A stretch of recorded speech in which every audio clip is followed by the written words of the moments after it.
Vraiment, merci. Nabine ne sauté bozola na biso ce qui vous montre tozo se kaboye. Et c'est ezali puisque Congo Live ils ont sa cabine ba information et surtout les vraies informations. Toute l'équipe technique est bien en place. Joël Azan à pointe et surtout Atoms Junior derrière la caméra pour Nabasango et comme la bino bisika bozali. Un grand merci. Na ndenge bozo continuer ko s'abonner pe ko landaka ba information sur Congo Live chaîne bino ya motema.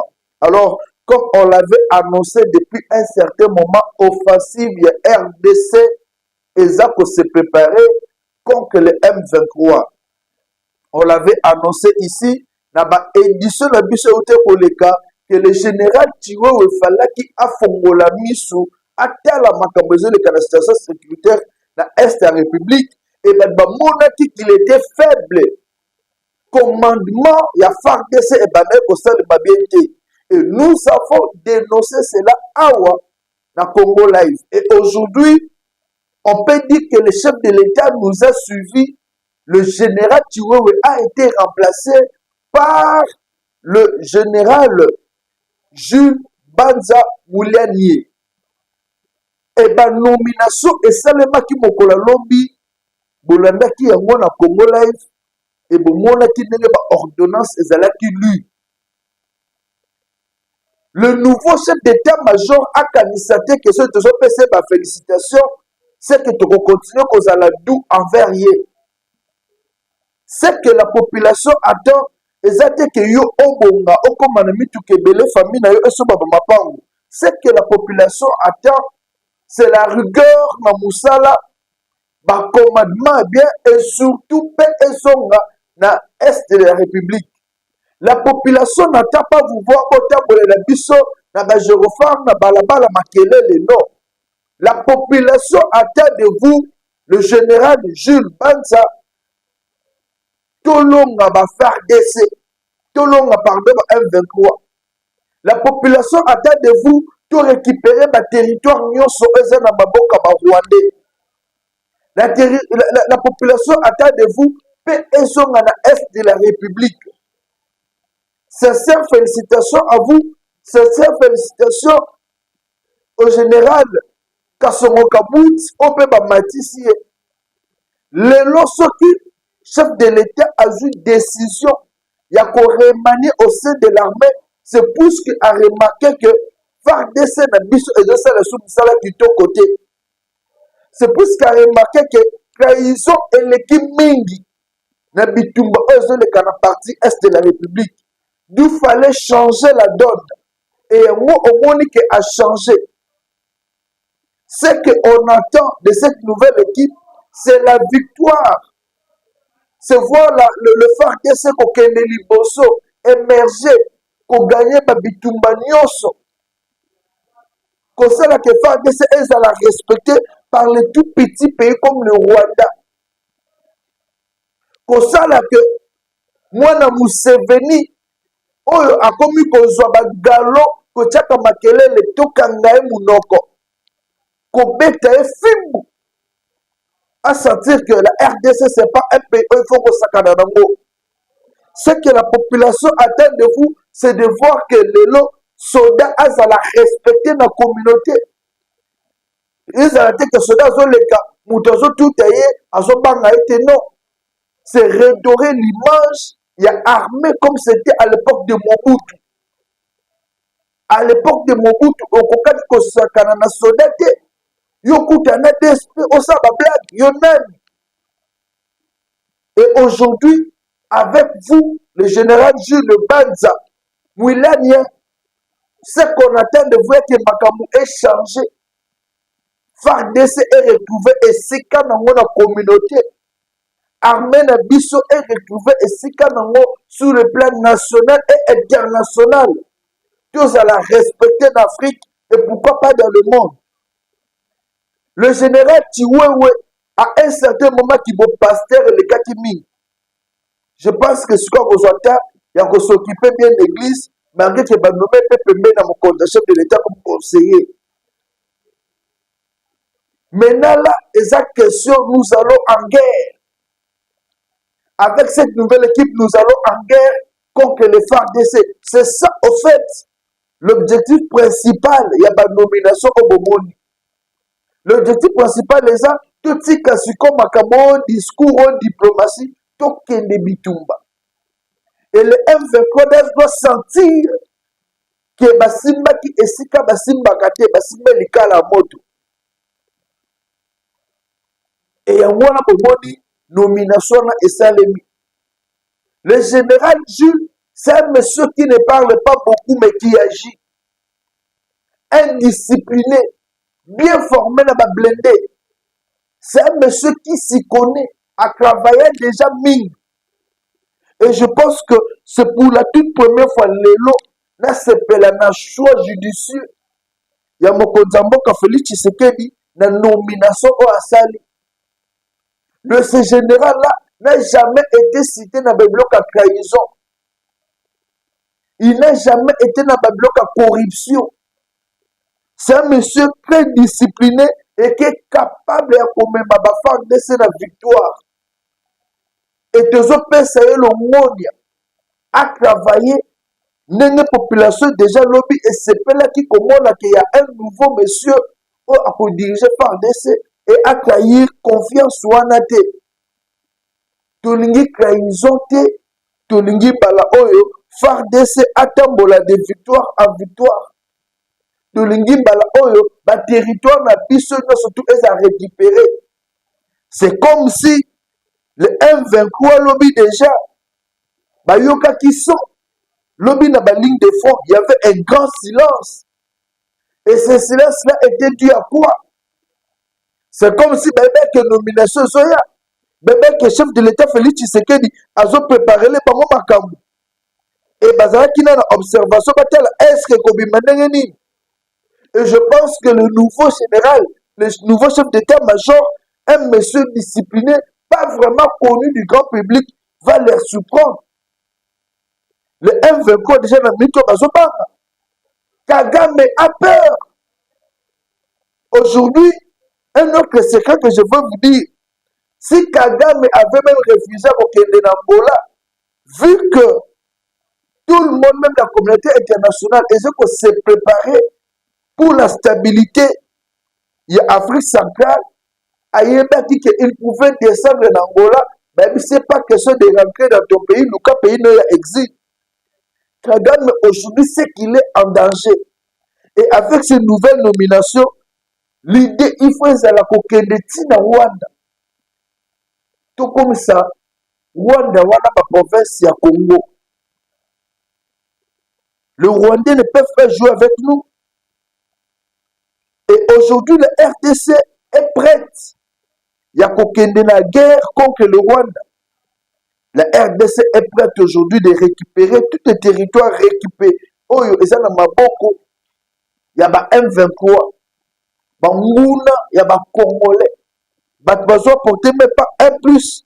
Nabomo, il y a Congolais. Et à nous, vous devez savoir que l'Assemblée nationale, na Sénat, bazana Congrès. Congrès, wana, ils ont consisté juste pour que lobby va remplacer le juge na Katia Cour constitutionnelle. Qu'est-ce qui se cache? Moi, que le juge à Cour constitutionnelle va choisir. Monsieur Soubaouta à la présidence, monsieur Soubaouta à l'Assemblée nationale, monsieur Soubaouta à la société civile. La crainte des années, avec la révision de la Constitution qui s'annonce, beaucoup seront surpris. Beaucoup seront surpris. Vous allez voir, même que, pourquoi pas le président de la Cour constitutionnelle a sauté? Est-ce qu'aujourd'hui, M. Kamouleta se vend bien? Est-ce qu'aujourd'hui, M. Kamouleta est bien vendu? Est-ce qu'il travaille réellement selon la vision du chef de l'État? Si vous avez suivi les états généraux de la justice qui animés par le ministre de la Justice, Constant Moutamba, au moment où le chef de l'État sortait, le chef de l'État disait à Constant Moutamba, faites bien le travail, j'attends de vous de bonnes résolutions. Et aujourd'hui, à la lueur des choses, il faut un changement au niveau de la Cour constitutionnelle. Certes, que va ça la Caneva, mais ce n'est pas là. Ça dépend aussi de la politique et de l'importance de l'Amnitouane. La cellule de communication du président de la Cour constitutionnelle, Dieudonné Kamoleta, ne travaille pas bien. Bazote kaye bien te. Bazote kamusala kitoko oyazo sala bien te. Dieudonné Kamoleta, un pasteur qui s'adapte et travaille selon la vision du chef de l'État. Mais aujourd'hui, ceux qui montent l'Ibitumba, de gauche à droite, c'est puisqu'il n'est pas bien vendu. Le travail qu'il fait, c'est une valeur dans votre côté. Et à la lueur des choses, il pourrait être remplacé. Ceux qui ont bien. Les juges qui seront choisis aujourd'hui dans le congrès et après le président se composant.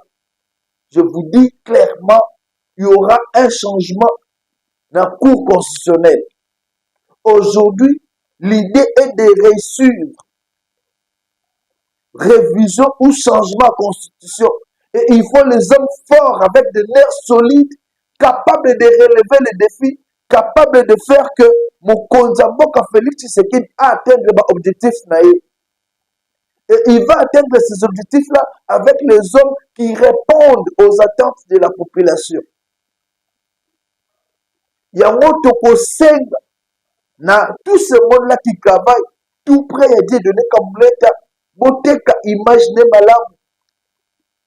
Ne cherchez pas seulement à bouffer l'argent. Ne cherchez pas seulement à le flatter. Mais bossa malam, bossa la biso même. Édito, depuis qu'il est là, ce qu'il a déjà fait comprendre. Le savoir. Il y a Dieu donné Kamoleta qui n'est pas n'importe qui dans ce pays. Dieu donné Kamoleta, c'est un monsieur fort. Mais il n'est pas bien vendu. Communication est zéro. Nous devons l'aider. Nous devons aider Dieu donné Kamoleta. Son remplacement est Kozala Mabé. Oh, bateau baza pembene, bazo aider. Communication est aussi baté. Et lui-même maintenant, c'est ça. Abandonné à Komikolukaye Moko Asalabwe. Ça se passe pas comme ça. L'autorité doit être soutenue par des vrais communicateurs. Je vais vous rappeler que c'est grâce à Dieudonné Kamoleta Bomoni élection et ça comme il se doit. Député au Bazalaka voté Dieudonné Kamoleta Azomisa Batunanzela Bozala qui est lagué par Longoli Bino. Le vrai qui était voté, tout le monde a les cas avec Serge Bahati. Oh, c'est la corruption pour ne pas l'ongolayer. Heureusement que Azongisa est la place puisqu'il a été le meilleur élu. Et voilà le savoir de ce grand monsieur. Ce grand monsieur a apporté des réformes au sein de la Cour constitutionnelle. Le Cour constitutionnelle est respecté dans le monde. Il représente aujourd'hui la RDC, voire même l'Afrique, dans l'organisation internationale telle est belée. Mais ce monsieur-là, son savoir-faire n'est pas vendu par ceux qui bouffent l'argent de Méninaï. Et je pense qu'aujourd'hui, Congo Live se met à la disposition. Il y a bateau pour vendre leurs images. Et dans nos prochaines éditions, on va prendre tout le temps de vous parler qui est Dieudonné Kamoleta. Makambo Kitoko o déjà azo sala. Pe o azo projeté pour que Cour constitutionnelle tambola bien et justice à Mboka la biso tambola bien. Au moment où il y avait des différends, les gens ont voulu mettre la confusion entre ministère et magistrat. C'est grâce à l'intelligence, à la malignité, au savoir-faire, il a dit Dieudonné Kamoleta qu'aujourd'hui, il y a un bon climat entre le magistrat et le ministre. Mais qui en parle? Moi, j'ai eu à faire un édito sur le savoir et un ministre. Je l'ai, n'a côté la binongo. D'ailleurs, je vais proposer Borolanda de promouvoir les savoirs. Il y a Constant Moutamba. Et aujourd'hui, on est encore capable de promouvoir aussi les savoir-faire. Il y a moi, Mboka Dieudonné Kambouleta, qui fait un bon travail dans ce pays. Et le chef de l'État, Ayebi Yango, qui Kambouleta est parmi les soldats, les gens qui sont au service de la nation. Et la Cour constitutionnelle aujourd'hui, avec le nouveau juge qui vont arriver, va subir une modification. Il faut un homme de charisme pour recevoir le nouveau, les encadrer par la côte analogique à Mokonzamboka. Et Dieu donné comme à ce charisme-là. Il y a quoi encadrer ma juge, il y a quoi même Cour constitutionnelle sur le bon chemin. Et je pense que pour l'Ongolaï, comme beaucoup militent, c'est la vérité. Et Belé, parce que c'est pour Alongwa, puisque ils ont dérangé l'intérêt et Belé. Ces gens-là oublient les intérêts de la République. Quand on l'a dit comme aujourd'hui, ça serait un problème sérieux. Mokonzamboka, maintenir Dieu donné comme président ou constitutionnel. Bandana et Ezana. On ne doit pas qu'on ait un sentiment, il y a battu. Et le président Dieu donné comme l'État, Azamutu Oyo, moi j'ai toujours dit, Aïbi Kosolola la battu. Aïbi Kocha battu à l'aise. Et un tel monsieur mérite respect, considération. Dans sa communauté, la mission. Et il mérite notre soutien. Tous les combats qui s'élèvent, c'est plus qu'aujourd'hui, dans beaucoup de gens cherchent à combattre les oiseaux travailler selon la vision du chef de l'État. Flatteur, il a toujours un poste. Au détriment, il y a partout travailler réellement selon la vision du chef de l'État. Mokonzamboka Fati Beton, Kolanda Makele la Batute, Tika Dieu de Nekabulete, Asalolo Moussala Kitoko, la Cour constitutionnelle. Il est là pour vous, il est là pour la nation. Et il travaille pour la République, pour notre justice et Keneli Bosso. Nous l'avons vu à Tambol Nabambo Kebele. Il y a Afrique comme il y a Europe pour promouvoir côté positivement image. Il y a République démocratique du Congo sur le plan de la justice. Il y a ma réforme et au sujet des réformes constitutionnelles, c'est monsieur qui réfléchit. Il ne parle pas beaucoup, mais il réfléchit beaucoup. Au moment opportun, vous verrez de quoi il est capable pour que tout se passe dans un bon climat. Et ce monsieur-là mérite nos fleurs et nos encouragements. Voilà pourquoi moi je suggère qu'il reste là comme président de la Cour constitutionnelle pour le bien de la population, pour le bien de ces grands pays. Au cours de cette émission, nous allons aussi parler de ce qui se passe dans la communauté Otali RDC. Arrestation ya Moïmoulunda. Il y a plusieurs interprétations qui s'élèvent. Où est passé Joseph Kabila Kabange après l'arrestation? Il y a l'un de ses généraux. Pourquoi Joseph Kabila Kabange ne parle pas? Pourquoi il n'y a pas de réaction de vrais Katangais après l'arrestation de ce monsieur Ngoïmoulunda? Hier, j'ai lu un article.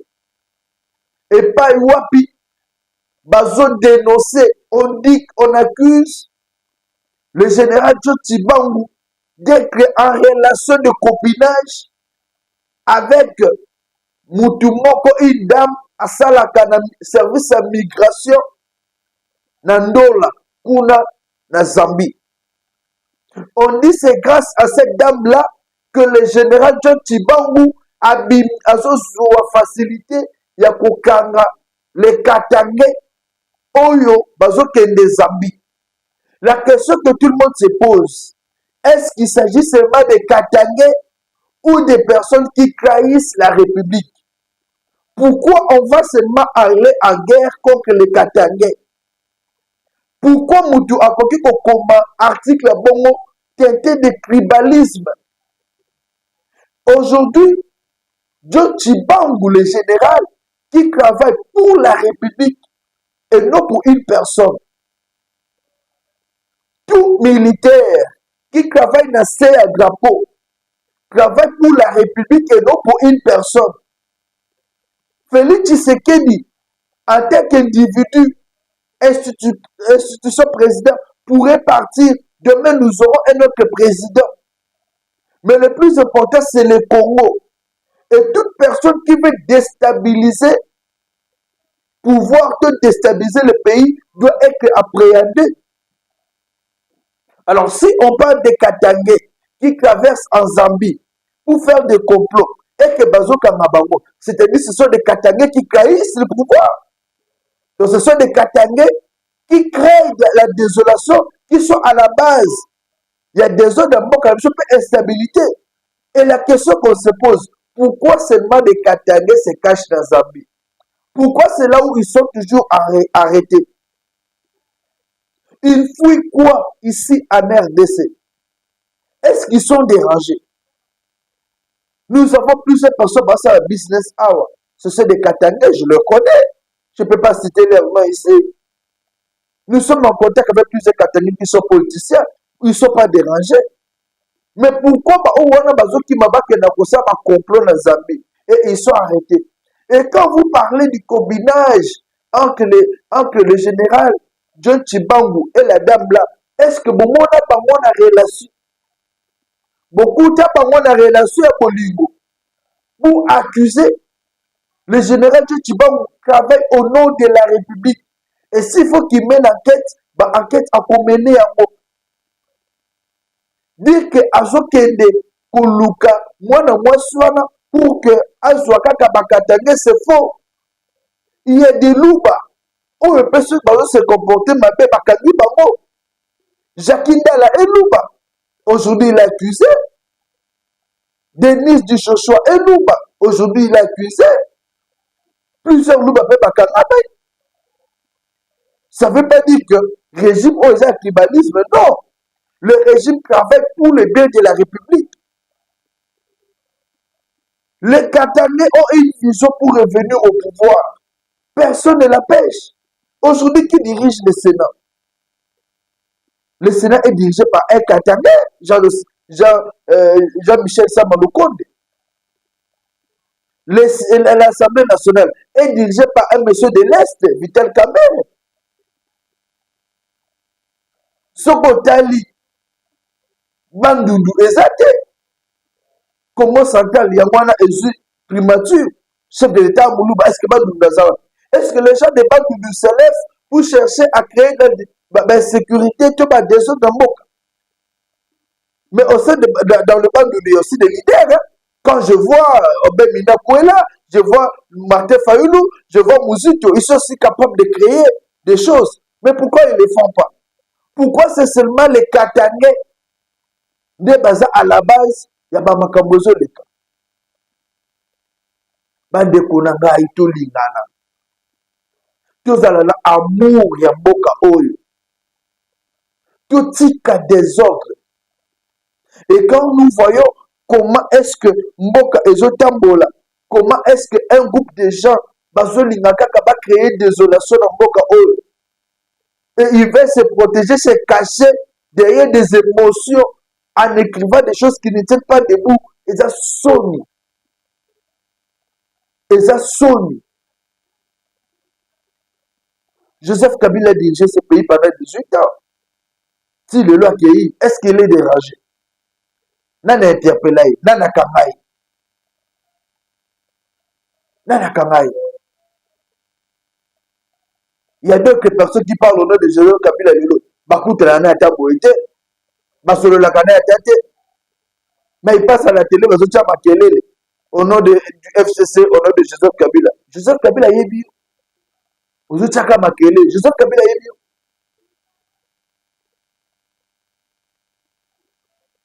Pendant ces fêtes, Toyoki Nakatanga toujours. Nous allons vous proposer cette vidéo du général Edi Kapend. Edi Kapend a bendi dans Tomato Inelikasi Nakatanga. Il y a de ces gens qui ont comploté la journée du 20, la journée du 25, la journée du 31. Date du 28 comme le 31, il y a déjà préparé Makambwa Mabe Namboka Oyo. Le général Edi Kapend, un Katangé qui a été accusé par le Katangé Bakangaye pendant presque 20 ans, libéré par Félix Tshisekedi, par ordonnance présidentielle, de grâce présidentielle. Lobby Akitaki na Likasi, là où il a interpellé armée FARDC, Oyo Akomeka ko créer des ordres d'insurrection, bako fusiller. Wana malobanaye a interpellé bango, puisque il y a un groupe, il y a des généraux, il y a des militaires, Katanga, baza utilisé négativement pour déstabiliser la République démocratique du Congo. Et ce général-là, à comprendre le bango, à l'obéir bango vertement. Congo est sous la posa bouzo bate. Il a de l'expérience à vivre dans ma campagne, ça m'a dit dans le musée. À l'obéir bango, vis-à-vis. Oyo a posé la licence désordre à Kokamama. Pourquoi vous faites des réunions seulement pour déstabiliser Mboka? Les institutions vont rester, mais les individus vont passer. Pourquoi vous voulez seulement pour créer désolation? Et pourquoi ça se passe toujours à Katanga? Pourquoi Kimute Mamabewana? Suivant le général Edi Kapend, comment à l'amboussi Bakou et à travailler consciemment moral à Bango. À tout ce qui peut porter malheur à notre pays. Vous entendez ici, là, des rumeurs, des vendeurs d'illusions. Ils disent les 20 décembre, ils vont attaquer l'espace du Grand Katanga. Ils vont attaquer la 22e région militaire. Regardez ces enfants. Si les 20, il y a des troubles, vous n'allez plus les revoir. Regardez-vous, partout où vous êtes, s'il y a des troubles le 20, vous ne serez plus assis là. Dites à ces gens qui se trompent de l'époque, qui se trompent des moments, et que c'est un mensonge qu'ils donnent pour troubler la quiétude et la paix. Parce que aujourd'hui, moi devant tous ces officiers assis et devant toutes les troupes que nous commandons, nous n'allons plus accepter que quelqu'un entre dans cette ville et dans le vide de tout ailleurs pour troubler la sécurité. Je n'accepterai jamais. Je serai dur, très dur, plus dur que ceux qui ont commandé avant. Il n'y aura pas de blague, il n'y aura pas de paroles. Évitez donc d'être complices de tous ces gens. Ils ne sont pas habillés en tenue militaire. Ils sont habillés comme vous, en costume, en cravate, en robe, en paille. Donc on ne saura pas les distinguer des bons citoyens. Voilà pourquoi vous avez l'obligation d'être du côté de votre armée pour dire à ces gens-là, vous vous trompez d'époque. Nous n'avons pas besoin de la guerre. Nous avons besoin de la paix pour construire les écoles, pour construire les routes, pour construire les maisons, pour construire les hôpitaux, pour construire tout ce qui doit favoriser le progrès et le développement de notre pays. Nous avons besoin de la sécurité pour que chacun, les mamans vont au champ, les papas vont au travail qu'ils font, les enfants à l'école, que chaque personne fasse ce qu'il peut faire. Nous n'avons pas besoin de troubles qui importent le malheur. Voilà le message que je donne à vous pour le transmettre à toute votre population. Dénoncez tous les criminels. Dénoncez tous les traîtres. Que ce soit parmi les civils, que ce soit parmi vous les officiers. Je profite de cette occasion pour vous mettre en garde. Il y a ces bruits-là qui continuent à être propagés. Je vous interdis, vous officiers, à travers vous toutes vos unités. Si quelqu'un d'entre vous est accusé de complicité avec l'ennemi, il sera fusillé. La peine de mort est restaurée. Elle est d'application. Vous êtes donc prévenus. Si vous êtes accusé, vous êtes dénoncé de complicité avec l'ennemi, de trahir votre pays, vous serez fusillé. Les temps ont passé. Les moments ont changé. Je vous appelle à la loyauté, à la fidélité et au courage, au sacrifice pour défendre votre pays. Ainsi, Monsieur le directeur de l'école primaire Boulot, je vous dis merci parce que vous avez eu le courage. Lorsque le vice-premier ministre et le ministre de la Défense est arrivé en ces lieux, vous avez pris le courage de dire, Monsieur le vice-premier ministre, venez visiter l'école et les conditions déplorables dans lesquelles nos enfants sont forts. Le vice-premier ministre a écouté votre demande. Si vous avez fait plusieurs demandes, vous auriez pu obtenir plusieurs solutions. Et donc, à la prochaine occasion, si vous avez la possibilité de parler aux autorités, ne soyez pas limités. Dites ce dont vous avez besoin pour le développement de tout ce que vous faites en faveur de nos enfants.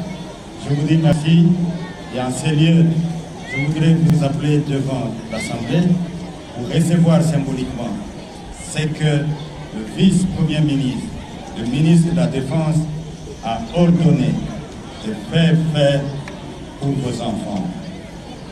À la longue, si vous avez besoin de construire des maisons, ne cherchez pas toujours les ingénieurs civils. J'ai des ingénieurs civils parmi les jeunes. Si vous avez besoin de construire vos hôpitaux, vous avez besoin de faire quoi que ce soit qui relève de la technique et de la science, votre armée est disponible. Merci beaucoup. Moi, le Moka, Thompson Junior. Je pense que l'image Oyo, il y a général Edi Kaben et interpellé Bino. Qui prépare les Katangais? Pourquoi les Katangais, lorsque faut te laisser élément ya bakatakatanga bazotelema. Et lelo eza le général Edi Kaben azoluka ko étouffer et le comment bazo préparer. Qui prépare les Katangais? Les Katangais pensent que va servir par bien. Cependant, bazana Sénat. Les Katangais pensent qu'il fallait pas diriger la présidence de la République. Depuis Joseph Kabila Kenda, bango va se pénater. Ils ont toujours besoin de diriger la présidence de la République. Mais depuis ma dirigeant la présidence de 18 ans, qu'est-ce qu'ils ont apporté de bien à Mboka Oyo? Pourquoi ne pas donner la chance à tout le monde? Après Félix Tshisekedi Keluba, tout peut savoir pouvoir atteindre la Bandundu, tout le Congo central. Seulement les Katanga, il faut diriger Mboka Oyo. Le vieux Moulele était du Bandundu. Moulele était du Bandundu. Mais esprit, il y a rébellion. Bandundu, le loge, ça des autres étaient pour déstabiliser l'institution. Pourquoi tu as dit amour et Mboka? Toujours les Katanga, des autres de Katanga. Chef de l'État Félix Tshisekedi, renforcer la sécurité dans Katanga. Le général Edi Kaben, Zala Miso Kofongama. Et l'Okwamabe et ça le matin dans Katanga. Contrôler. Basoda nyos. Landela mutu na mutu.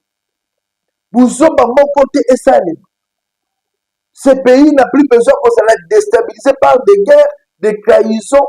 Il y a biso moko ba Congolais. Non. Ce pays, tu en as besoin et qu'il y ait des liboso. Le leçon de Tomoni, Air Congo, compagnie Sika, et inauguré, avion nango, vol nango, l'obit de l'uni, entreprise, tout ce fongama, Congolais, pas au misala. tolingi te tozongaka toujours à zéro puisque bato balingi baguerre, bato balingi basoulèvement. Ce n'est plus le temps. Et vous qui préparez des marches, bozoluka bambongo, vous préparez des marches pour créer la désolation, le désordre. Dans le mois de décembre, botika. La population ne veut pas de vos marches. La population veut fêter en paix. La population ne veut pas compter 2025 na kimia, na bitumbate, makila est amaté. Martin Fayoulou, tu as toujours dit que tu es démocrate. Un démocrate a eu quand faire de marche et non un moment fait. Il est nos amis. Faut pas suivre Bambongo Bozoswa, na Banguna ya Mboka Baza Libanda. Sinon, un jour, l'histoire va vous rappeler, va vous interpeller. L'histoire va vous rappeler, cher Fayoulou. Il y a d'autres personnes qui ont préparé ma campagne, mais c'est ma marche, il y a opposition. L'opposition pourrait organiser une marche normale, mais Bakimisus va profiter pas contre la ciment, va créer des désordre et après on va accuser et le pouvoir et l'opposition.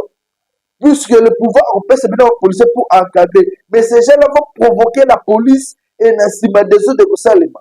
Donc, bien organisateur, vous risquerez d'être interpellé. C'est le moment où il faut la mise. C'est le moment où il faut la mise. Ne pensez pas que vous avez la marche binomoko. Il y a des gens qui se préparent. Et le gouvernement doit bloquer la marche. Le gouvernement doit s'éditer. Bon, le bâtiment que non, le bâtiment plus que ça, mais non, bon, s'éditer. Ceux qui vont céder, il y aura des conséquences énormes. Puisque toutes les marches de l'opposition, au besoin de se préparer, et Zana Batuyamabe, mercenaires qui seront utilisés. L'objectif est de déstabiliser le pouvoir de Kinshasa. L'objectif est d'éliminer physiquement Félix Tshisekedi. Nous dénonçons cela. Nous dénonçons le complot contre la République. Le Rwanda et l'Ouganda ont préparé coup. Yangwa Bomoni, un mois na Kagame ameki kosa buso ba contre RDC, amoni ba tie pression à que l'Ouganda ba buso ba contre Soudan, Khartoum et réagit. Ba sengi a présenté ba excuse. La RDC a été colonisée par les Belges, Togo sous colonisé par un pays africain et surtout Ouganda, tout Rwanda, jamais. Il est grand temps que tout le monde s'élève comme un seul homme. Il est grand temps que tout le monde se range derrière Mokonzamboka Félix Tshisekedi pour que les choses puissent changer. Mboka o ne mboka na biso, Congo ne mboka o il faut te garder. Il est grand temps. Ba ministre o bana ba groupe armé bolongwa bokende. Bokende. Général Tuo Wakei, toujours c'est le départ, il y a le ministre des Affaires étrangères, Akende. Toujours c'est le départ, du ministre de la Défense, Akende. Toujours c'est le changement à solo dans le gouvernement. Fini la récréation. Fini la récréation. RDC Zambo côté que non, Touzana Batmo Boto Flataka. Flatterie et Sili. Je vous le dis clairement, flatterie et Sili. Après désignation, il y a juste un Kosalema. Nakatia, na congrès organisé entre le Sénat et l'Assemblée nationale, tout le détail et les enjeux. Les enjeux sont graves. Les enjeux sont graves. RDC a un virage et zone de turbulence. Vous êtes dans 4 avions, vous serez dans ceinture.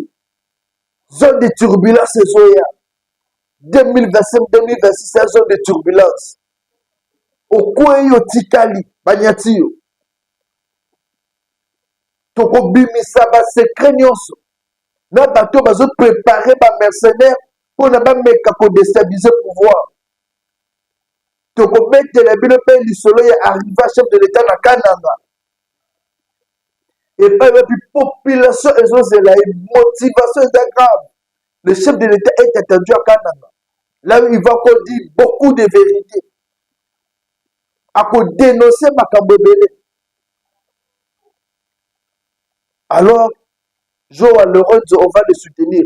Mais Joao Lorenzo a échoué par rapport à la désignation. Oh, il a échoué. Félix Tshisekedi était parti à Namola par respect, mais lui a échoué puisqu'il a été fait déplacer Kagame, qui a peur. Et aujourd'hui, je vous annonce le choix par la SADC. Il y a président ou Kenyatta, ancien président, il y a Kenya a commis désigné pour faciliter le dialogue entre le M23 et la RDC. La question qu'on se pose, est-ce que cette fois-là est possible? Puisque l'ancien président, il y a Kenya, déjà, à Zelekera, pour la réinsertion, il y a Basoda, groupe armé. Et cette fois-là, on lui donne la responsabilité de tout faire pour amener dialogue Bouana et Salima. Est-ce que est possible? Nous allons revenir dans nos prochaines éditions avec beaucoup plus de détails. Puisque tous autres comptes à partout pour fouiner des informations et vous mettre au courant. Merci à vous tous qui nous avez suivi. Le numéro de contact reste le même. C'est le 081 244 83 09. 081 244 83 09. Restez toujours branchés sur Congo Live pour ne pas jouer à Kabasango. Et le Kalambo Kanabiso. Le Lambo Kanabiso, tous autres banques sur Moutouté. Félix Tshisekedi reste déterminé pour établir la paix dans la partie est de la République et surtout dans toute la République. Bakuluna, Bazoyebela déjà. Yope Moutezo préparé pour un désordre dans la marche eux s'annoncer. Bongamba kwa tabu bakukanga yo etali yo okokende angenga. Bye.